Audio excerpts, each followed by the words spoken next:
আপনাদের সামনে আজ উপস্থিত হয়েছি অত্যন্ত ব্যথিত হৃদয়ে।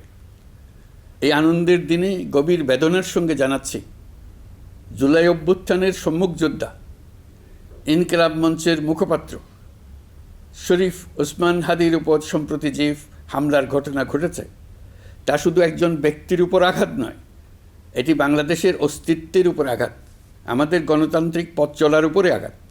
শরীফ ওসমান হাদি বর্তমানে সংকটাপন্ন অবস্থায় চিকিৎসাধীন। তার চিকিৎসা ও নিরাপত্তা নিশ্চিত করতে সরকার প্রয়োজনীয় সব ব্যবস্থা গ্রহণ করেছে।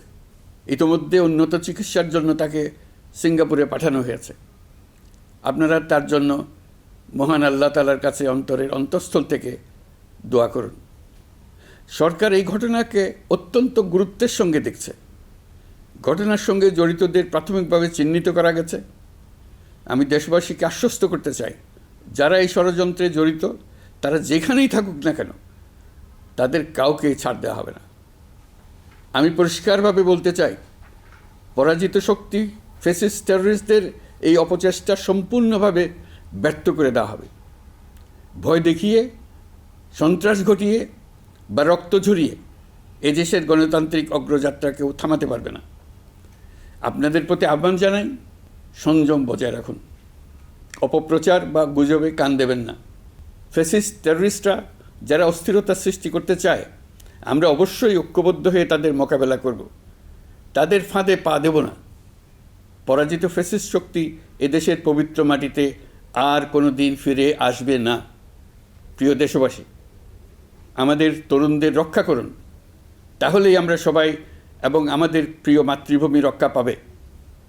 যারা দেশ ছেড়ে পালিয়ে গেছে তারা বুঝে গেছে, তরুণ যোদ্ধারা তাদের পুনরুত্থানের পক্ষে ভীষণ রকম বাধা।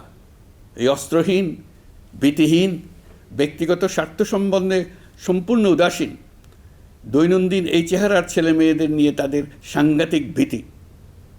তাদের লক্ষ্য হলো নির্বাচন আসার আগেই পথের এই বাধাগুলো সরিয়ে ফেলা, নিজেদের রাজত্ব আবার কায়েম করা। তাদের বন্ধুরা যতদিন তাদের সঙ্গে আছে ততদিন তারা এই স্বপ্ন দেখবে। নির্বাচন হয়ে গেলে তাদের বন্ধুরা সমর্থন জোগাতে বেকায়দায় পড়বে। সেজন্যই তো এত তাড়াহুড়া।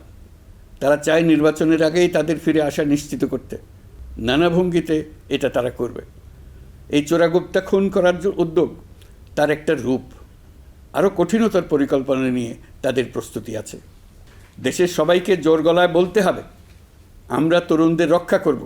এখানে পুরনো আমলের দাসত্ব মেনে যারা আছে তাদেরকে দাসত্ব থেকে বের হয়ে আসতে হবে।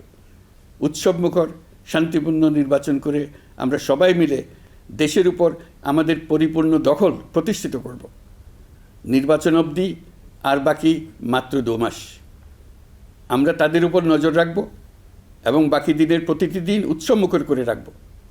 যেহেতু আমাদের কিশোর কিশোরী, তরুণ তরুণীদের মনে কোনো ভয় ডর নেই, তাই তারা নির্বাচনের আগের 2 মাসের প্রতিটি মুহূর্তকে উৎসবমুখর করে রাখবে।